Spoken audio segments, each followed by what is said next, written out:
اللہ رب العالمین والصلاة والسلام علی سید الانبیاء والمرسلین اما بعد فاعوذ باللہ من الشیطان الرجیم بسم اللہ الرحمن الرحیم۔ حضرت عبداللہ ابن عباس رضی اللہ تعالی عنہما سے مروی ہیں، ایک میں تو رسول اللہ صلی اللہ علیہ وسلم نے ارشاد فرمایا کہ جس شخص نے بغیر علم کے قرآن کے بارے میں کوئی بات کہی، قرآن میں کوئی بات کہی، وہ اپنا ٹھکانہ جہنم میں بنا لے۔ اور دوسری روایت ہے کہ رسول اللہ صلی اللہ علیہ وسلم نے ارشاد فرمایا کہ جس نے اپنی رائے سے قرآن میں کوئی بات کہی وہ اپنا ٹھکانہ جہنم میں بنا لے۔ تو اس میں پہلی تو فرمایا کہ بغیر علم کے کوئی بات کہی، اور دوسرے میں علم کی قید نہیں لگائی بلکہ فرمایا کہ اپنی رائے سے قرآن میں کچھ کہا تو وہ اپنا ٹھکانہ جہنم میں بنا لے۔ ترمذی کی شروحات کا اگر مطالعہ کیا جائے، دیگر مصنفین کی کتب کو دیکھا جائے تو انہوں نے بھی اس مقام پر 5 نکات بیان فرمائے، 5 اس حدیث کے مطالب بیان فرمائے۔ ان کو سامنے رکھیں گے تو ہمیں پتہ چلے گا کہ یہاں پر بھی حقیقتاً تفسیر بالرائے کی مطلقاً ممانعت نہیں قرار دی جا رہی، بلکہ کچھ شرائط کے ساتھ نبی کریم صلی اللہ علیہ وسلم تفسیر بالرائے کو منع کر رہے ہیں۔ لہٰذا ایک بات تو یہ بیان کی گئی ہے کہ یہ وعید اس شخص کے بارے میں ہوگی کہ جو قرآن عظیم کے مشکل مقامات کو، پیچیدہ مقامات کو محض اپنی رائے سے حل کرنے کی کوشش کرے۔ وہاں پہ وہ قرآن کو نہ دیکھے، حدیثوں کو نہ دیکھے، اقوال صحابہ کو نظر انداز کر دے، اکابرین کے تفسیر کو نظر انداز کر کے اپنی طرف سے کچھ بیان کرے، تو ایسے نازک اور مشکل مقامات پر اپنے رائے سے کچھ کہنے والے کے لیے نبی کریم نے فرمایا کہ وہ اپنا ٹھکانہ جہنم میں بنا لے، کیونکہ مشکل مقامات کی تفسیر کے لیے خود صحابہ کرام علیہم رضوان سے ثابت ہے کہ وہ باقاعدہ نبی کریم صلی اللہ علیہ وسلم کی بارگاہ میں حاضر ہوتے تھے اور وہ مفہوم معلوم کرتے تھے، جو اشکالات ان کے ذہن میں پیدا ہوتے تھے اس کی وضاحت طلب کیا کرتے تھے۔ یہی وجہ ہے کہ سیاہ ستہ میں اگر آپ مطالعہ فرمائیں گے تو مصنفین نے کتاب التفسیر کے نام سے کثیر احادیث کو جمع کیا ہے کہ جن احادیث میں خود صحابہ کرام نے آ کر مختلف آیات کی تفسیر بیان کی اور نبی کریم صلی اللہ علیہ وسلم نے اس کی وضاحت فرمائی ہے۔ تو جب صحابہ کرام علیہم رضوان جو اہل لسان تھے، نبی کریم صلی اللہ علیہ وسلم کے باقاعدہ صحبت یافتہ تھے، فیض نبوت براہ راست حاصل کر رہے تھے، جب انہیں قرآن پاک کو سمجھنے کے لیے رحمت کونین صلی اللہ علیہ وسلم کی بارگاہ میں حاضر ہونے پر وہ مجبور ہوئے، حاضر ہونا پڑا، تو پھر ایک عام شخص ایسے مشکل مقامات کو اپنی ذاتی رائے سے کیسے حل کر سکتا ہے؟ اس کی ممانعت فرمائی گئی۔ دوسرا فرماتے ہیں یا پھر یہ اس شخص کے بارے میں کلام ہے کہ جو قرآن عظیم کی کسی آیت کو بطور دلیل پیش کر رہا ہو اور جو اس کا موقف ہے وہ حق کے خلاف ہو، یعنی اپنے غلط موقف کے لیے قرآن کی کسی آیت کو دلیل بنا لے کہ قرآن بھی یہ کہہ رہا ہے، حالانکہ قرآن وہ نہیں کہہ رہا، لیکن اپنی بات کی تائید کے لیے غلط آیت کو پیش کر دے۔ غلط آیت سے مراد یہ ہے کہ وہ آیت پیش کر دے کہ جس سے اس کے موقف کی تائید نہیں ہو رہی، زبردستی اس کو اب ثابت کرنے کے لیے آیت کو بطور دلیل پیش کرے، اور یہ بطور دلیل پیش کرنا ضد اور انانیت کی وجہ سے ہو، حالانکہ وہ خود یہ جانتا ہے کہ قرآن کی اس آیت سے میرا موقف واضح نہیں ہو رہا، لیکن وہ پیش کر رہا ہے۔ اس کے بارے میں نبی کریم نے فرمایا جو ذاتی رائے سے اپنے قرآن کے بارے میں کچھ کہے وہ اپنا ٹھکانہ جہنم میں بنا لے۔ تیسرا مسئلہ یہ ہے کہ یہ اس شخص کے بارے میں ہے کہ جس نے بغیر کسی ظنی یا کسی قطعی دلیل کے کوئی بات کہی یا قواعد شرع سے مطابقت رکھنے والی کسی دلیل عقلی کے بغیر کوئی بات کہی۔ تو 3 باتیں دیکھیں اس میں کہ بغیر کسی ظنی اور قطعی دلیل کے کوئی بات کہی۔ ایک قرآن کی کوئی آیت ہے، اس سے کوئی حکم ثابت ہو رہا ہے، وہ کہتا ہے یہ حکم ہے، اب اس حکم کو ثابت کرنے کے لیے وہ کوئی قطعی دلیل یعنی خود قرآن کی کوئی آیت، کوئی حدیث متواترہ پیش نہیں کر رہا، یا دلیل ظنی مثلا کوئی اور حدیث کریمہ جو متواترہ کے علاوہ وہ پیش نہیں کر پا رہا، یا کوئی دلیل ایسی دلیل عقلی جو قواعد شرع سے مطابقت رکھتی ہو، یعنی جو شریعت کے قاعدے ہیں اس کا انکار نہ کرتے ہوں، کوئی ایسی دلیل پیش نہیں کرتا اور بس کہتا ہے زبردستی وہ ثابت کرتا ہے کہ اس آیت سے یہ مفہوم بھی واضح ہو گیا، یہ حکم بھی ثابت ہو رہا ہے، اس کے بارے میں ارشاد فرمایا کہ ایسا شخص اپنا ٹھکانہ جہنم میں بنا لے۔ چوتھی اس کی وجہ یہ بیان کی گئی یا اس کا مطلب یہ بیان کیا گیا کہ جس شخص نے ائمہ لغت اور مجتہدین کی نقل کے بغیر قرآن مجید کے کسی معنی کا کوئی لفظ کا معنی متعین کیا یا کوئی شرعی حکم بیان کیا اس کے بارے میں یہ وعید ہے۔ تو لغت ہمیں بتاتی ہے، کیونکہ عربی لغت جب آپ پڑھیں گے تو معلوم ہوگا کہ اس لفظ کو کلام عرب میں کس کس معنی میں استعمال کیا جاتا ہے۔ اب کسی نے ائمہ لغت سے رہنمائی حاصل ہی نہیں کی، لغتی کتابیں ہی نہیں پڑھیں، اور پھر وہ ایک معنی متعین کرنے کی کوشش کرے، اسی طریقے سے اس نے اصول فقہ کے قواعد نہیں پڑھے اور پھر وہ قرآن و حدیث میں غور و تفکر کر کے ان سے مسائل اخذ کرنے کی کوشش کرے، تو کبھی بھی درست مسئلے اخذ نہیں کر سکتا، کیونکہ باقاعدہ اس کے لیے قواعد شرعیہ متعین ہیں جن سے ذرہ برابر بھی کوئی ہٹے گا تو لازم گمراہی میں گرے گا اور وہ صحیح مسئلہ کبھی نکال ہی نہیں سکتا۔ اصول فقہ سے شغف رکھنے والے اچھی طرح جانتے ہیں، جو علماء اسلام ہیں وہ بات اچھی طرح جانتے ہیں کہ اصول فقہ کے بغیر قرآن کی کسی آیت سے مسائل کا استنباط کرنا، مسائل کو نکالنا، یہ تقریباً ناممکن ہے۔ ایسے شخص کے بارے میں نبی کریم صلی اللہ علیہ وسلم نے ارشاد فرمایا کہ جو اپنے رائے سے کچھ کہے وہ ٹھکانہ جہنم میں بنا لے۔ اور پانچواں اس کا مطلب یہ بیان فرمایا گیا کہ اس سے مراد وہ شخص ہے جو کسی آیت کا کوئی شان نزول بیان کر رہا ہو، یا یہ کہہ رہا ہو کہ یہ آیت ناسخ اور منسوخ ہے اور اس کے پاس کوئی دلیل نہ ہو، بغیر کسی دلیل شرعی کے، کوئی قرآنی دلیل یا حدیث کے ذریعے یا اقوال صحابہ کے ذریعے کوئی دلیل پیش کیے بغیر بس اپنی طرف سے کہتا ہے کہ یہ ناسخ ہے، یہ منسوخ ہے، یا یہ کہتا ہے کہ اس آیت کا شان نزول یہ ہے، فلاں فلاں وقت میں فلاں مقام پر فلاں شخص کے لیے نازل ہوئی، حالانکہ اس پر کوئی اس کے پاس دلیل موجود نہیں ہے، تو اس طرح اپنی رائے سے اگر وہ کچھ کہے گا تو اس وعید کے اندر داخل ہوگا۔ اس سے معلوم ہوا کہ اگر کوئی شخص لغت کا علم رکھتا ہو، ائمہ لغت سے رہنمائی لے، مجتہدین کے قول کے موافق، اور اس کے علاوہ دیگر علوم اس نے پڑھے ہوئے ہوں، اصول فقہ وغیرہ پڑھے ہوئے ہیں، اب وہ قرآن یا حدیث سے کوئی مسائل کا استنباط کرتا ہے اور اپنی رائے بھی اس میں شامل کر لیتا ہے، تو اس میں شرعاً کوئی حرج نہیں ہوتا۔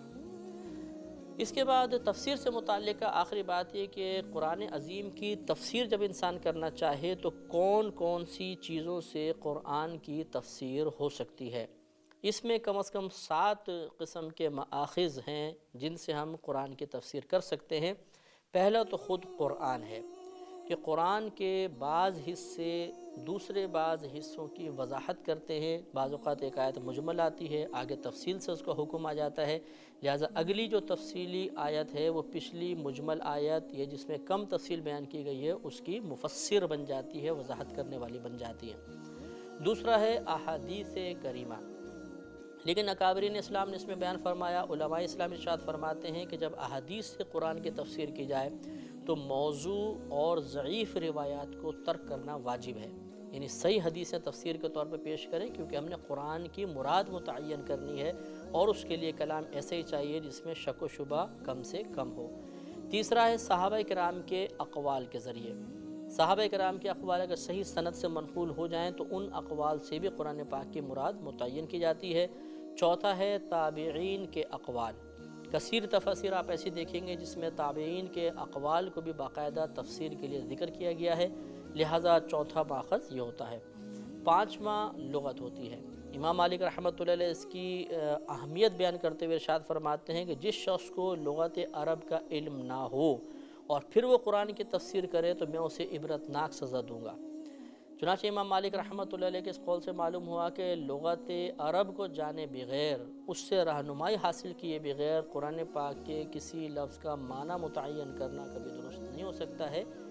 پھر اس کے بعد یعنی علم لغت عرب حاصل کرنے کے بعد پھر ہم معنی متعین کریں تو گنجائش نکل سکتی ہے۔ چھٹا ہے قواعد شرعیہ،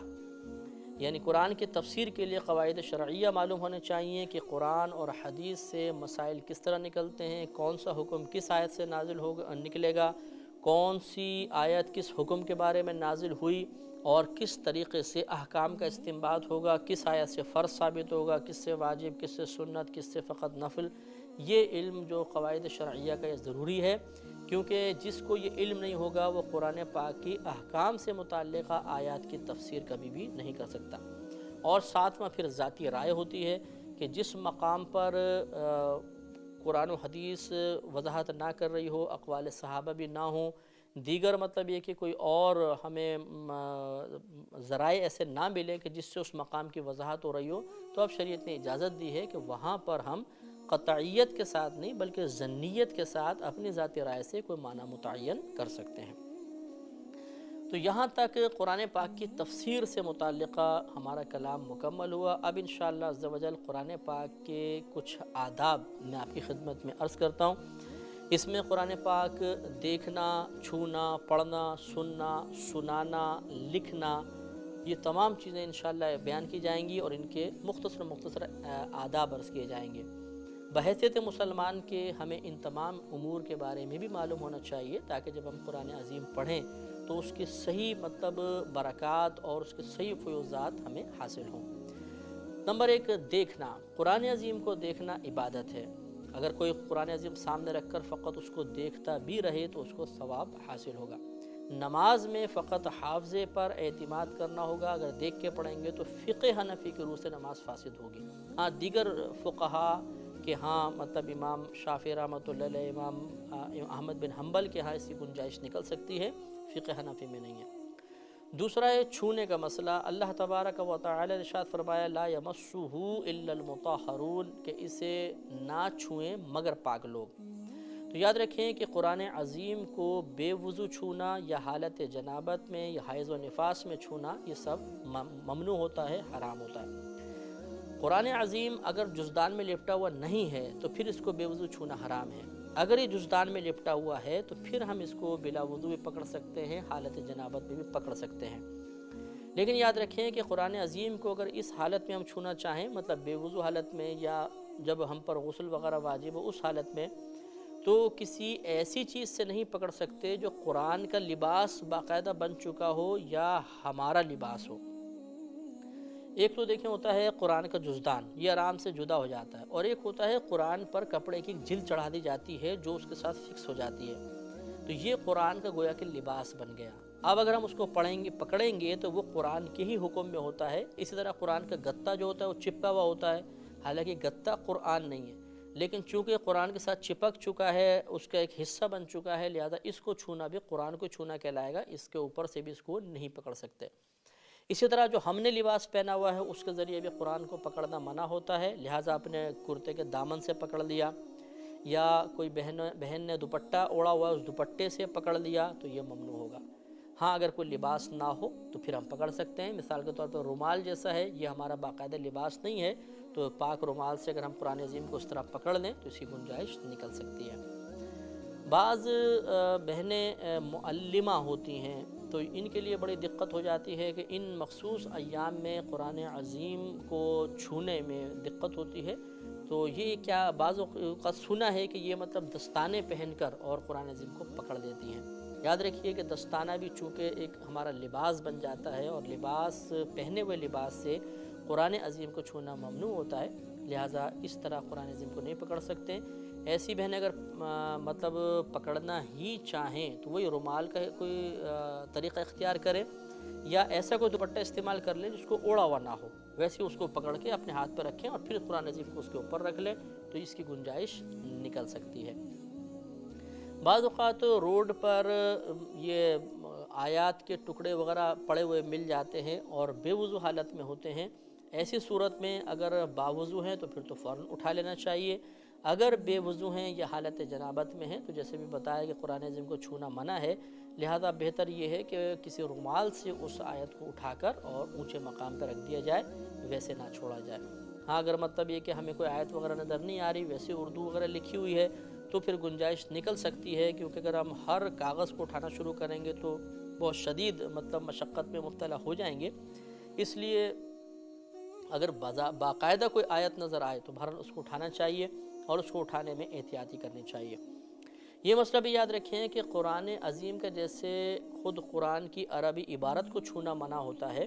ایسے ہی اس کے ترجمے کو چھونا بھی فقہائے اسلام نے منع قرار دیا ہے، چاہے وہ کسی بھی زبان میں ہو، انگلش ہے، اردو ہے، فارسی میں ہے۔ لہذا اخبارات میں خاص طور پہ آپ ملاحظہ فرمائیے گا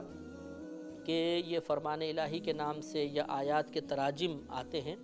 اور یہ ایسے مقام پہ ہوتے ہیں اکثر کہ وہاں پر اگر اخبار پکڑا جائے تو ہاتھ اس ترجمے پر بلا وضو لگ سکتا ہے، تو بہت احتیاط کرنی چاہیے کہ گھر میں بھی آئے یا آپ نائی کی دکان پہ جائیں یا ہوٹل وغیرہ میں آپ بیٹھے ہوں تو وہاں پہ اگر آپ قرآن یہ پڑھنا چاہیں اخبار تو اس مقام پر ہاتھ نہ لگے۔ اگر کوئی آپ اردو کی کتاب وغیرہ پڑھ رہے ہیں اور اس میں کوئی آیات بیچ میں لکھی ہوئی ہیں تو اس کا حکم یہ ہوتا ہے کہ آپ اس کتاب کو چھو سکتے ہیں، لیکن خاص وہ مقام جس پر وہ آیت لکھی ہے اس مقام پہ ہاتھ نہ لگنے پائے، تو اس کا پھر چھونا جائز ہوتا ہے۔ تیسرا ہوتا ہے قرآن کا پڑھنا۔ یاد رکھیے کہ قرآن عظیم کو انسان بے وضو حالت میں پڑھ سکتا ہے، اگر بغیر چھوئے جیسے قرآن سامنے رکھا ہے زبان سے پڑھ لے بے وضو آدمی تو اس میں حرج نہیں ہے، یا قرآن سامنے نہ ہو ویسے حافظے میں جو باتیں ہیں یا عبارات ہیں اس کو زبان سے پڑھے تو یہ جائز ہوتا ہے۔ ہاں اگر حالت جنابت میں ہیں تو حالت جنابت میں قرآن عظیم کو قرآن کی نیت سے پڑھنا گناہ ہوتا ہے، نہیں پڑھ سکتے ہیں۔ ہاں یہ یاد رکھیے کہ اگر کوئی بہن حیض و نفاس میں ہے یا کوئی حالت جنابت میں ہے مرد یا عورت، اور وہ قرآن عظیم کو قرآن کی نیت سے نہیں پڑھتے ہیں بلکہ دعا کی نیت سے، ثنا کی نیت سے، اللہ تبارک و تعالیٰ کی حمد کی نیت سے، تبرک کی نیت سے، برکت کے حصول کی نیت سے پڑھیں تو گنجائش نکل سکتی ہے۔ جیسے مثال کے طور پہ ربنا آتنا فی الدنیا حسنۃ وفی الآخرۃ حسنۃ وقنا عذاب النار یہ آیت ہے، اس کو اکثر ہم اپنی دعاؤں میں پڑھتے ہیں۔ تو اگر کوئی حالت جنابت میں ہے اور وہ اس کو بطور دعا پڑھتا ہے تو اس میں شرعاً کوئی حرج نہیں ہے، لیکن ان لوگوں کے لیے بھی حکم یہ ہوتا ہے کہ یہ کلی کرنے کے بعد اس کو پڑھیں، اور ان کے لیے بھی افضل اور اولیٰ یہی ہے کہ اس حالت میں بطور دعا بھی نہ پڑھیں، افضل اور اولیٰ یہی ہے، لیکن اگر پڑھیں تو گنجائش نکل سکتی ہے۔ تو قرآن عظیم کو قرآن کی نیت سے اس حالت میں پڑھنا منع ہے۔ اب جو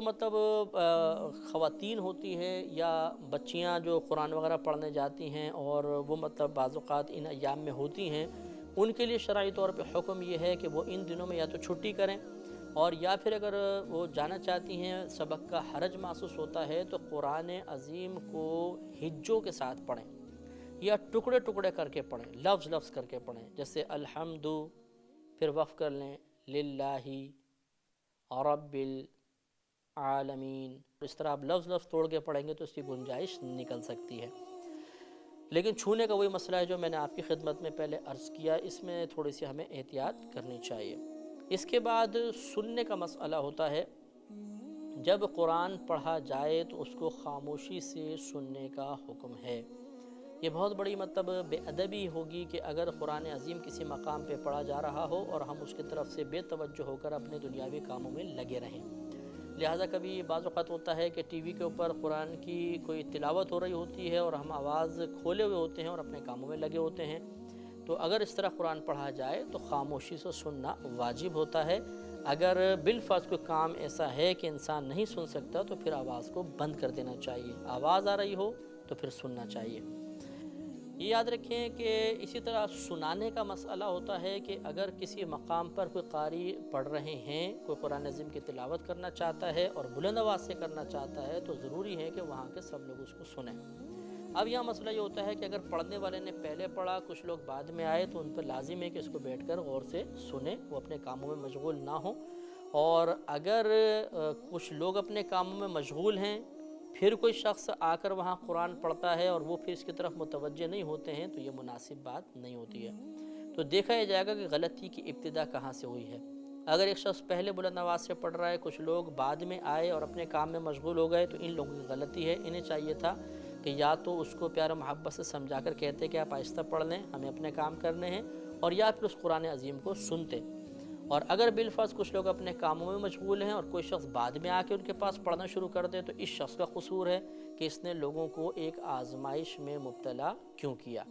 لہذا اس کو یا تو پھر آہستہ پڑھنا چاہیے یا ان کو متوجہ کرنا چاہیے۔ یہی وجہ ہے کہ علماء نے منع فرمایا کہ جو ہمارے ہاں شبینے ہوتے ہیں یا تراویح بعض اوقات مائک پہ پڑھائی جاتی ہے اور کچھ لوگ سن رہے ہوتے ہیں اور جن جن تک آوازیں پہنچ رہی ہوتی ہیں ہر ایک تو متوجہ نہیں ہوتا، تو یہ مناسب بات نہیں ہوتی ہے۔ اس لیے بہتر یہ ہے کہ تراویح یا تو اس طرح اس انداز سے پڑھی جائے کہ جو حاضرین ان تک آواز پہنچے، باہر نہ جائے، اور یا پھر آہستہ بغیر مائک کے پڑھوا لی جائے۔ لیکن اکثر لوگ کیونکہ قرات سننا چاہتے ہیں اور مائک یوز کرنا چاہتے ہیں تو اس میں حرج نہیں ہے، لیکن اتنی بلند آواز نہیں رکھی جائے کہ پورے محلوں تک آواز جائے اور لوگ بے توجہی کی وجہ سے ایک نامناسب کام کے مرتکب ہوں۔ یہ بھی یاد رکھیں کہ اگر کوئی مجمع خاص طور پر قرآن سننے کے لیے جمع ہوا ہے، کہیں تلاوت ہو رہی ہے اور سب لوگ سننے کے لیے جمع ہوئے، اس وقت تو ہر شخص کے اوپر لازم ہے کہ وہ قرآن کو غور سے سنے گا۔ اور اگر کوئی مقام ایسا ہے کہ جہاں پر وہ مجمع قرآن سننے کے لیے جمع نہیں ہوا تو ایک دو آدمیوں کو غور سے سن لینا کافی ہے، باقی لوگ بری ذمہ ہو سکتے ہیں۔ افضل اور اولا تو سب کے لیے یہ تھا کہ توجہ سے سنتے ہیں، لیکن ایسی حالت میں اگر کچھ لوگ توجہ نہیں بھی کریں جبکہ بعض متوجہ ہیں تو گنجائش نکل سکتی ہے۔ اس کے بعد قرآن لکھنے کا مسئلہ ہے۔ یاد رکھیں کہ بے وضو حالت میں یا حالت جنابت میں قرآن عظیم کو لکھنا یہ فقہا نے فرمایا کہ مناسب نہیں ہے، کیونکہ جب لکھیں گے تو ہو سکتا ہے ہاتھ اس آیت کے بعض حصے پر لگے گا، تو احتیاط کرنی چاہیے۔ اگر آپ کمپوزنگ کر رہے ہیں تو اس میں چونکہ انگلیاں ٹچ نہیں ہوتی ہیں آیت سے تو اس کی گنجائش نکل سکتی ہے۔ آخر میں ایک مسئلہ یہ ہے کہ بعض اوقات مصحف بوسیدہ ہو جاتا ہے تو بعض لوگ پوچھتے ہیں کہ ہم قرآن عظیم کو جلا دیں، تو یہ مناسب بات نہیں ہوتی ہے۔ اس میں قرآن عظیم کو دفنانے کا حکم ہے کہ اب کسی پاک مقام پر جس طرح قبر باقاعدہ بنائی جاتی ہے ایسے قرآن کو دفنا دیا جائے، یا سمندر وغیرہ میں ان اوراق کو ٹھنڈا کروا دیا جائے، جلائیں نہیں، یہ مناسب نہیں ہوتا۔ اور آخری مسئلہ عرض کر کے ہم اپنے اس پروگرام کو ختم کرتے ہیں کہ بعض اوقات قرآن ہاتھ سے گر جاتا ہے تو بعض لوگ سمجھتے ہیں کہ اس پر کفارہ لازم ہو جاتا ہے اور وہ اس قرآن کے وزن کے برابر آٹا خیرات کر دیتے ہیں، تو اس کا کوئی شرعی مسئلہ نہیں ہے۔ اگر خدا نخواستہ غلطی سے قرآن گر جائے تو یہ غفلت کی وجہ سے اللہ کی بارگاہ میں توبہ کر لیں، یہ کافی ہے، اس پہ کفارہ وغیرہ کچھ بھی لازم نہیں ہوتا ہے۔ اللہ تبارک و تعالیٰ کے فضل و کرم سے قرآن پاک سے متعلقہ ضروری مسائل آپ کی خدمت میں آج پایہ تکمیل تک پہنچے۔ انشاءاللہ عز و جل زندگی رہی تو اگلے پروگرام میں قرآن پاک کی تفسیر کے ساتھ آپ کی خدمت میں حاضری کا شرف حاصل ہوگا۔ اس وقت تک کے لیے اجازت مرحمت فرمائیں۔ وآخر دعوانا